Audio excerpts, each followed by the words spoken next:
What is going on, everyone? My name's Boit, and I'm back with a very, very special first game of Age of Mythology Retold, spawning on the top side of the map in the blue color. It is FitzBro, also known as MythBro from time to time here.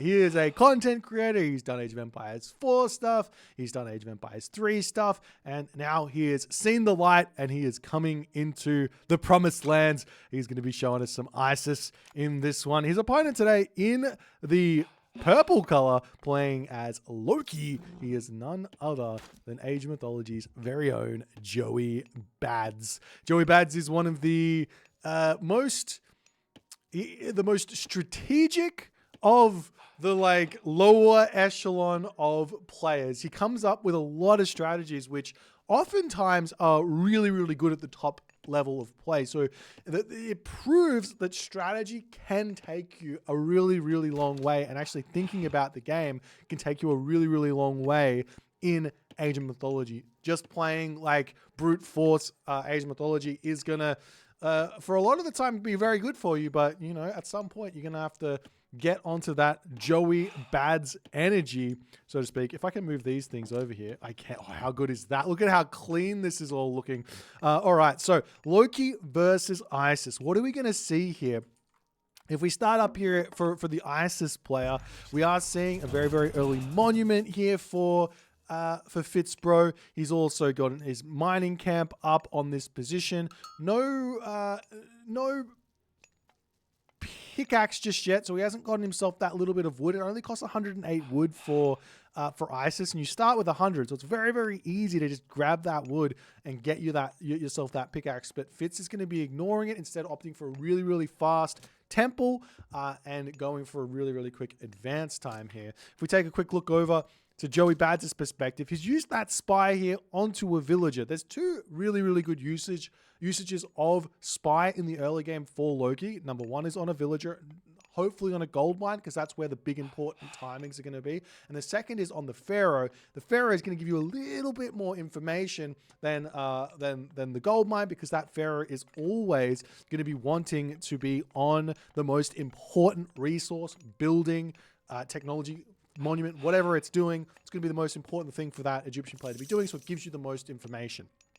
But the gold villagers are your win condition. So I like the choice here from Joeybadz. And following on from this, it looks like Joeybadz, he is just going to be going for a really, really good, solid build order. He's going through, we see Bast here, and over on this side, we are seeing Heimdall. So Bast for Fitz, Heimdall for Joey. So really, really quick advance time here for Joey. Really, really quick advance time here for Fitz. And it looks to me like Joey, he's going for a fast second town center. Lots and lots of villagers on wood at the moment here. If we come back over to FitzBro's perspective here, he's also getting himself Flood of the Nile.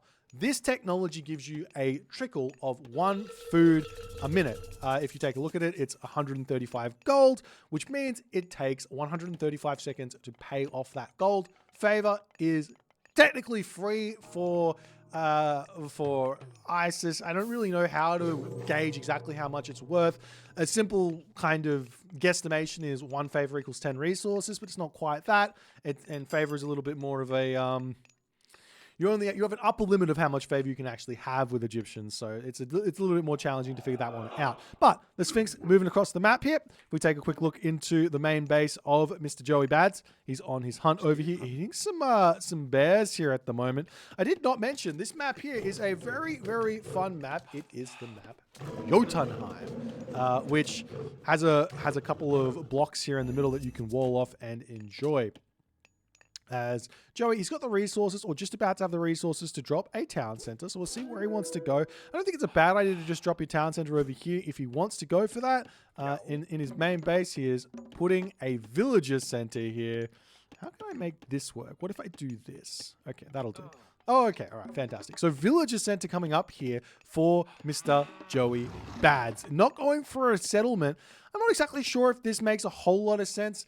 Reason being is he's playing against ISIS. He knows what the ISIS player is doing. He sees some barracks coming down, and they're very, very late. So what Joey could be doing here is he could be going for a settlement here. He could be walling this off to give himself a little bit more time to get that up. But yes, he is going to be simply just playing in his base. And while I'm saying all this stuff, I don't think it's that big of a deal here with this with difference between Villager Center and the settlement at this point. Because guess what? This Villager Center is really, really close to these chickens, to these berries. This town center over here, can I see this here a little bit better? This town center over here doesn't really have any hunt close to it. So you only got no food close to it. So you've got wood there. So it's not the best in terms of getting your villages working really quickly. All right. So Fitz trying to find value with this Sphinx, not really getting it. We do see the barracks are up on this position. Fitz hasn't started to produce anything just yet. Axemen are really good against Norse. Spearmen are really good against Norse. Slingers are really good against Norse. So all of those barracks units are fantastic. To be more specific, Norse has got an infantry-based army most of the time. They also have raiding cavalry, but their infantry are the main units they want to build because that allows them to build things. So they need to have infantry, which means axemen are really quite good there. But when that happens, you're also going to be getting the spearmen. But more importantly right now, we are seeing a very, very interesting technology coming through here for Joeybadz. If we take a quick look here, this is Rigsthula. This upgrade increases villager train time, research train time, unit train time.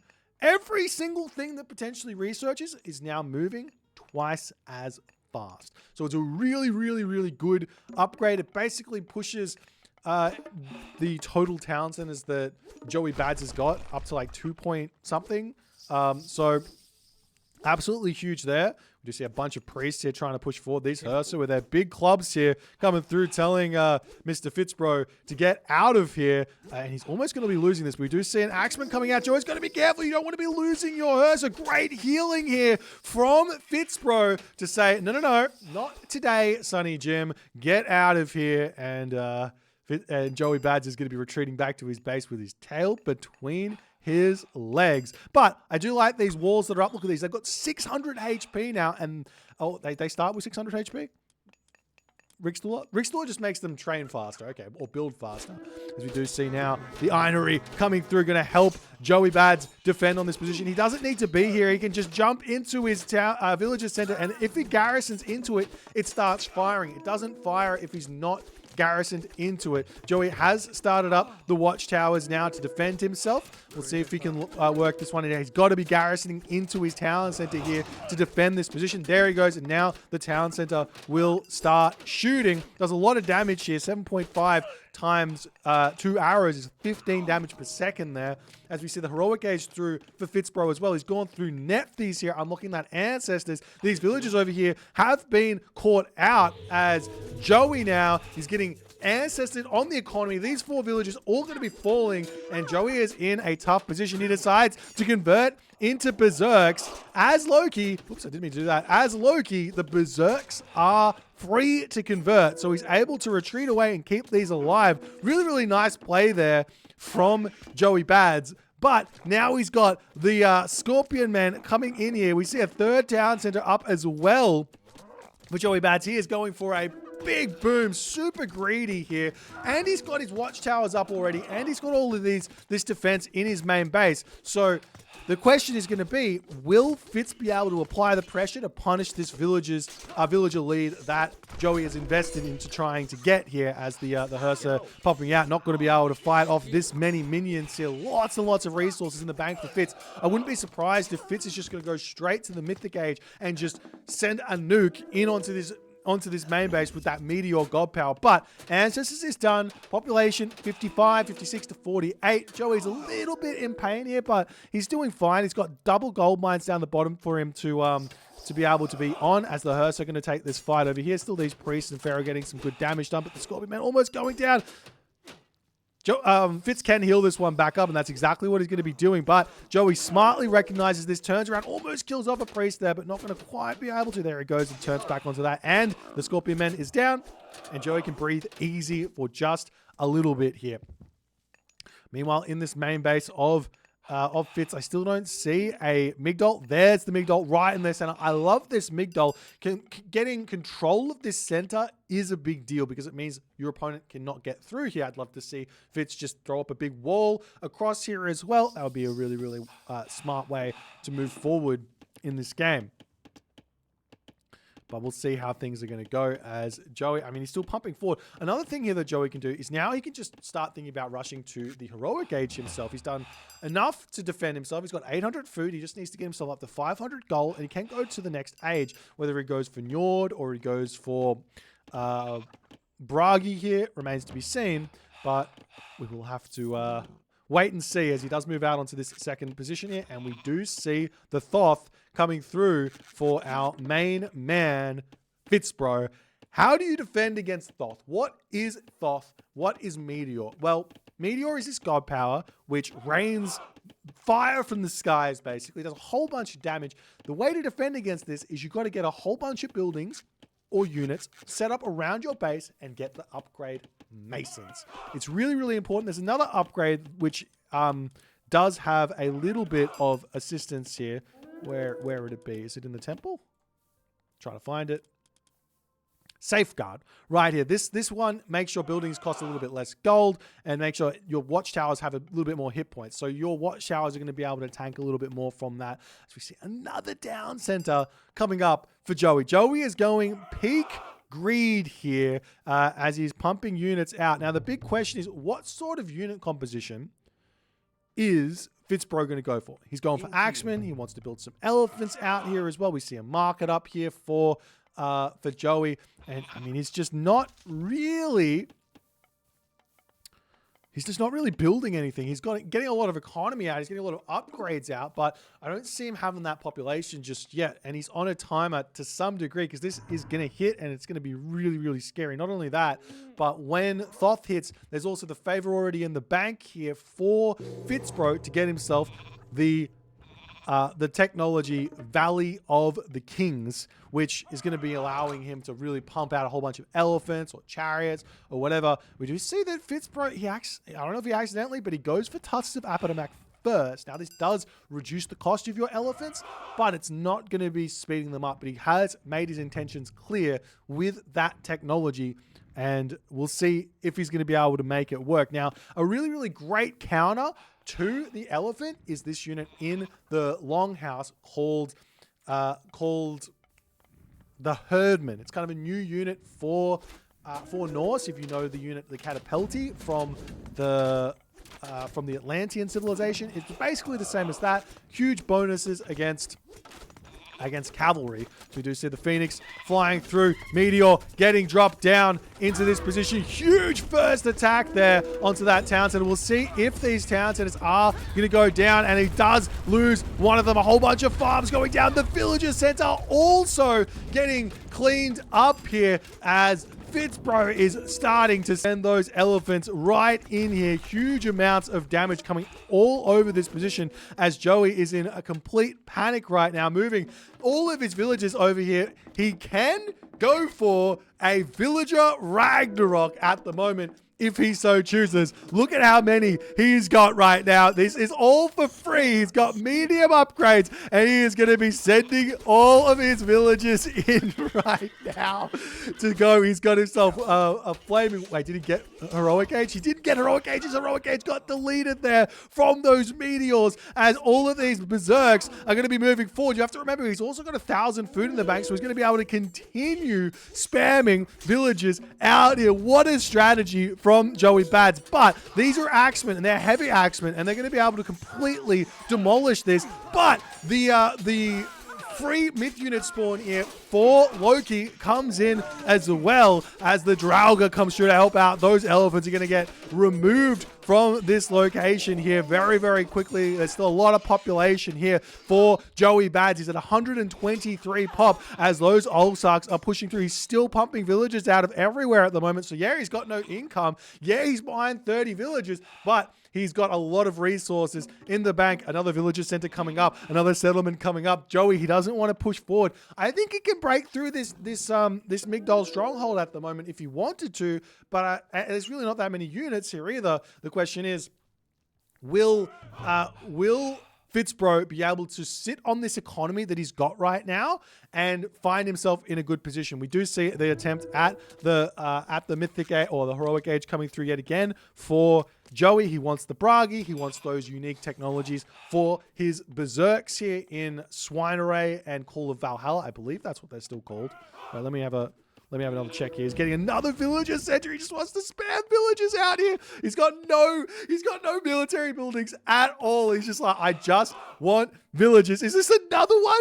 No, it's a longhouse. Okay, he's getting a longhouse. Thank God. And he's trying to spam out everything. He's got no resources in the bank at the moment. We'll see exactly what these are called in a hot second. Wait, can I click here? No, it's not going to tell me. We do see another Phoenix is back. Is this the Phoenix Reborn? I don't even know.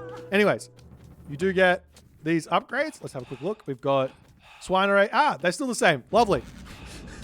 They're still the same. They're still doing the same thing. Fantastic. I think they might be even better, but all these villages are just pumping out. Look at the population villager difference here. Fitz is one town center at the moment. He's massing up elephants and chariot archers, but he's one town center.